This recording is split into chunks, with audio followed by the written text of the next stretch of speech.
Welcome to the program. A coronial inquest in Western Australia is taking us behind the walls of Unit 18, a notorious facility inside an adult male prison used to detain juveniles, where an Indigenous boy died last year. This powerful story by Rhiannon Shine has strong language and talks about self-harm. The family in the story has given us permission to use the name and image of the teenager.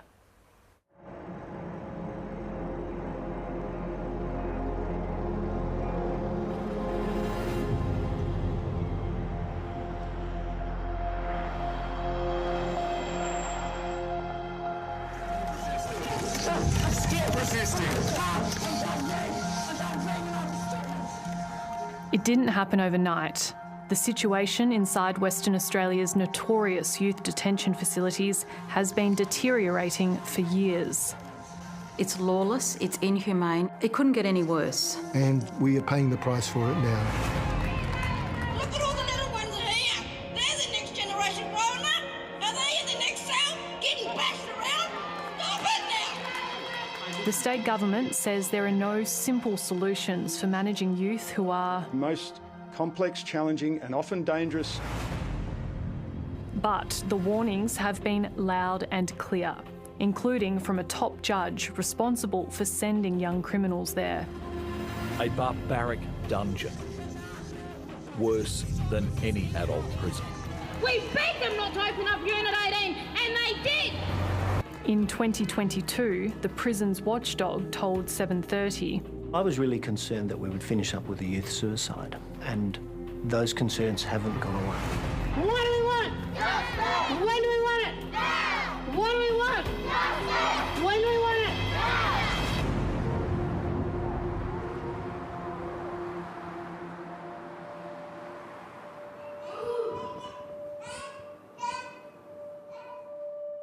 It's been 6 months since Nadine Dodd got the phone call. It was October 12, the day after her birthday.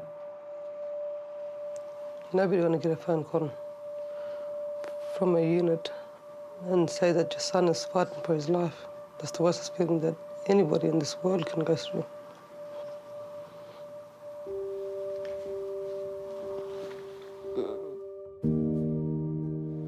That's when we seen Cleveland before he went to Mikdar.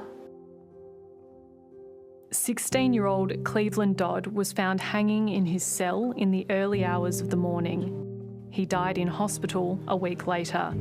That tragedy is what brings Nadine here, to a Perth motel 950 k's from Laverton, where Cleveland grew up. We're the kids from Laverton Youth Centre. We have got a lot of woods here, you can see. Here he is as a young boy, talking about collecting firewood for elders.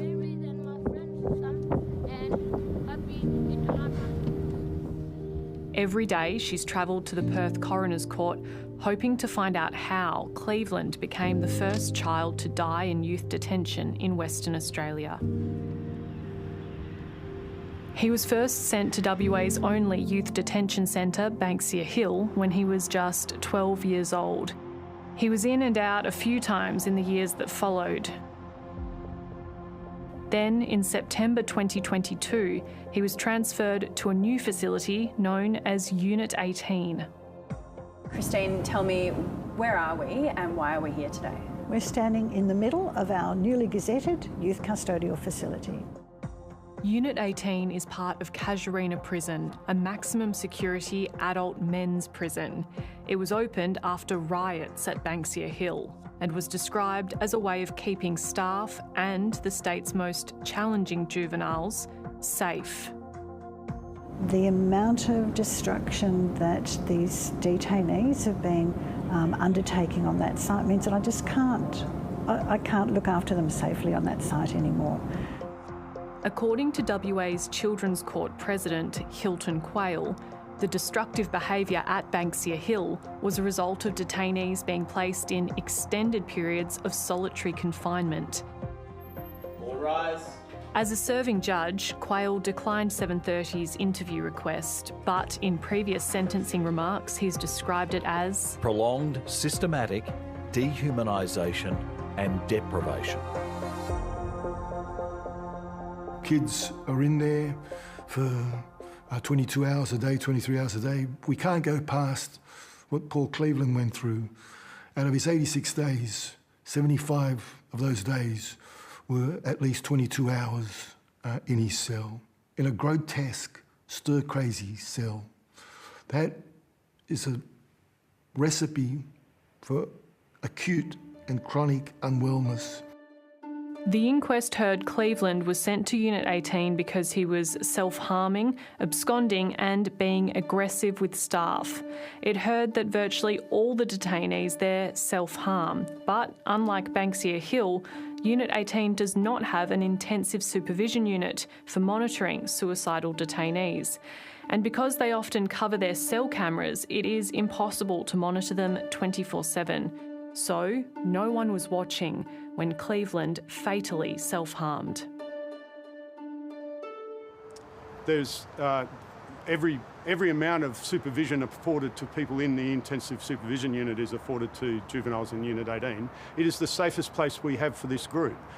But sorry, that's not true, is it? Because at the ISU at Banksia Hill, they can be monitored, they can be seen at all times, but in their cells, all they need to do is cover the camera and they can't be monitored at all times.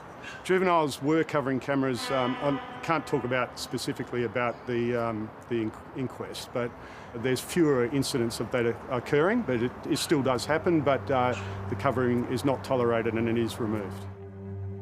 On October 11, Cleveland had only been out of his cell, which had no running water and was described by staff as unlivable, for just 1 hour. That night, his requests for water, Panadol and to see a nurse were all denied. I think to actually, lock children and young people, anyone up, and to deprive them of water would constitute cruel and inhumane treatment. Just water that night could have changed the whole situation for Cleveland. Just a caring response. It didn't happen. He told custodial officers through his cell intercom that he was going to kill himself on 8 separate occasions before he was found unresponsive. I've attended every day of the inquest. And one thing shocked me more than others. When they said, some of the guards, some of the custodial officers said that they weren't recording every critical incident, every self-harm, every suicide attempt, that shocked me. We're still getting self-harm data that's lower than what it should be. CCTV footage played in the coroner's court shows youth custodial officer Daniel Torrijos looking in Cleveland's cell at 1:50 a.m. He turned and walked hurriedly away to get the keys to open the cell. Around this time, the CCTV appears to show the senior custodial officer, Kyle Mead-Hunter, sitting in a reclined position in a darkened room. Mr. Torrijos says he told the senior officer, "Cleveland's fucking hanging," before heading back to the cell. The court heard that the response time of Mr. Mead-Hunter did not appear hurried. He's seen on CCTV walking while buttoning up his shirt and also with his hands in his pockets. At 1:51 a.m, Mr. Torrijos arrives back at the cell and starts CPR. Mr. Mead-Hunter arrives shortly after. What we saw on the TV was very wrong. While Cleveland laid in that cell, gasping for breath to save himself, they strolled down the hallway. Because Mr. Mead-Hunter is yet to appear at the inquest, we don't yet know what he was thinking as he walked to Cleveland's cell or why he was partly undressed. Unit 18's former day shift manager, Christina Mitchell, described conditions there as soul-destroying. I spent a lot of my day in worry because I couldn't give them the supervision they required. How do you explain sending the most suicidal detainees in the state to a facility that had no way of monitoring them properly? So the courts decide that juvenile offenders are to be incarcerated for the safety of the community, and that is what happens. That's how juveniles end up in detention. You don't send kids to prison, obviously, but No. the government had to approve Unit 18. Yes. That facility had no way of monitoring people there properly, and they're the most suicidal detainees in the state. It's the safest place we have for this really challenging, complex and very often dangerous group who are a threat to themselves and to other juvenile detainees and staff. It's not ideal. We've said that all along.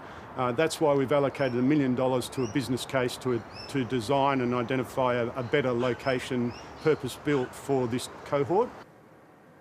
Hannah McGlade is a Noongar human rights lawyer and a member of the United Nations Permanent Forum on Indigenous Issues. It is completely unacceptable to lock children up in an adult prison facility. It violates Article 37 of the Convention of the Rights of the Child, and so we are clearly breaching international law there, and we're putting those children's lives at risk. Suicide prevention researcher Jerry Georgatis has been supporting Cleveland's family throughout the inquest. He's acutely aware that this month marks 33 years since the Royal Commission into Aboriginal Deaths in Custody handed down its 339 recommendations. What will come from this inquest is findings. They've come before. I've listened to inquest after inquest. So I worry, and I haven't built up the expectations for the family, the affected, and I've prepared them to be ready for a betrayal of expectation, but also not to take away their hope. We've got to keep on fighting. Cleveland's coronial inquest will recommence in July, when senior management officials will be called to explain how the state's most at-risk detainees ended up in a facility that was, in the words of Unit 18 staff, set up to fail.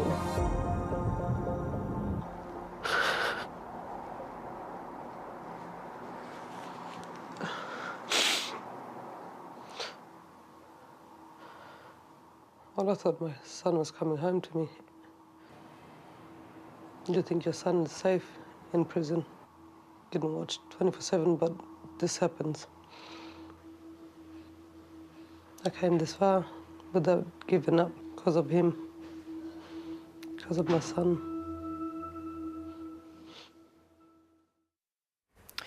If that story has raised any issues for you, you can call Lifeline on 13 11 14, or you can call the crisis helpline for First Nations people, 13 Yarn, on 13 92 76.